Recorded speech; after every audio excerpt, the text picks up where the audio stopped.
થોડા સમય અગાઉ સુરતના કામરેજ વિસ્તારમાં આરએફઓ મહિલાને તેના પતિ દ્વારા ગોળી મારવા માટેના પ્રયત્નો કરવામાં આવ્યા હતા. હાલ એ હોસ્પિટલમાં છે. ત્યારે બીજો એક બનાવ સામે આવ્યો છે, જેમાં ભાવનગરમાં એક ફોરેસ્ટ અધિકારીએ પોતાની પત્ની અને 2 બાળકોને મારી અને દાટી દીધા હતા અને ત્યારબાદ પોલીસે આ તમામ મામલાનો ઉકેલ લાવ્યો છે, જેની આજે વાત કરવી છે. ક્રાઇમ આવાજ ન્યૂઝમાં તમારું સ્વાગત છે અને હું છું તમારી સાથે તમારો નાનજી ઠાકોર. આમ તો આપણે દ્રશ્ય ફિલ્મ જોઈએ તેમાં લાશને કેવી રીતે છુપાવવામાં આવે છે, પરંતુ એ આરોપી પણ ઝડપાઈ જાય છે.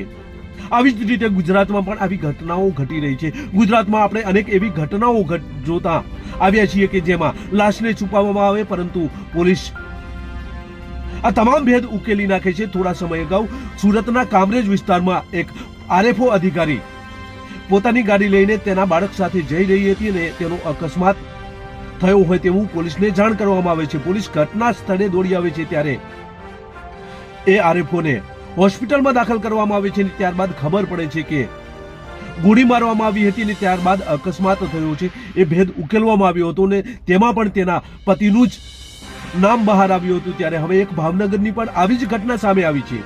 ભાવનગરમાં એસટીએફ એટલે કે ફોરેસ્ટ અધિકારીએ પોતાની પત્ની અને 2 બાળકોને મારી અને પોતાના જે ક્વાર્ટર છે ત્યાં જ દાટી દેવામાં આવ્યા હતા અને પોલીસમાં અરજી પણ આપવામાં આવી હતી, પરંતુ આ પોલીસે આ તમામ ભેદ ઉકેલી નાખ્યો છે.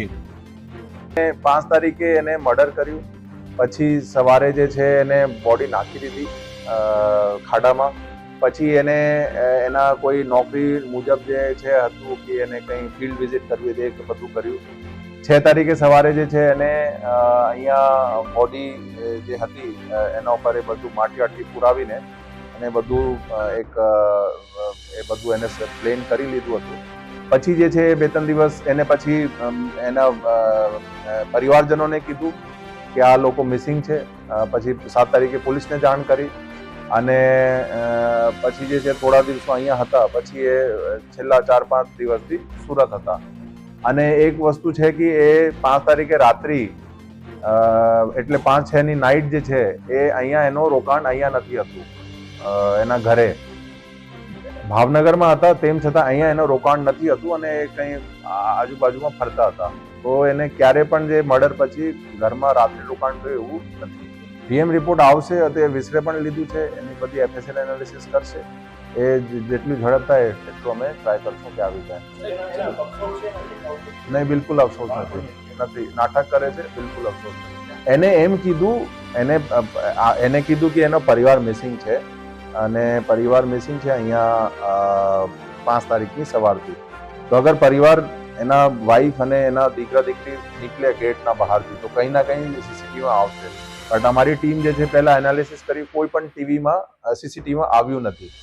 આ લોકોની જે કોઈ મુવમેન્ટ હોય એવું આવતું નથી હતું. અને જે ફોરેસ્ટ જે ગાર્ડ છે ગેટ ઉપર એ પણ ના પાડી કે એની કોઈ એક્ઝિટ મુવમેન્ટ અહીંયાથી થયું એવું નથી.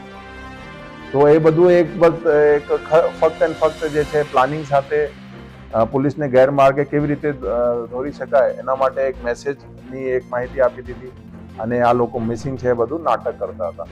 ભાવનગરમાં એક ઘટના ઘટે છે.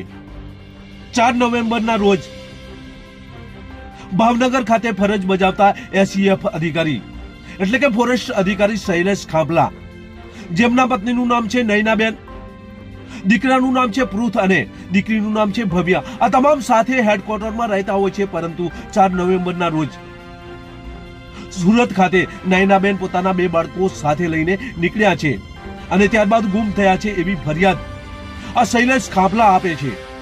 પોલીસને કહે છે કે મારા પત્ની, મારા બંને બાળકો ગુમ થયા છે. 4મી તારીખે 5મી તારીખે જાણવા જોગ અરજી આપવામાં આવે છે.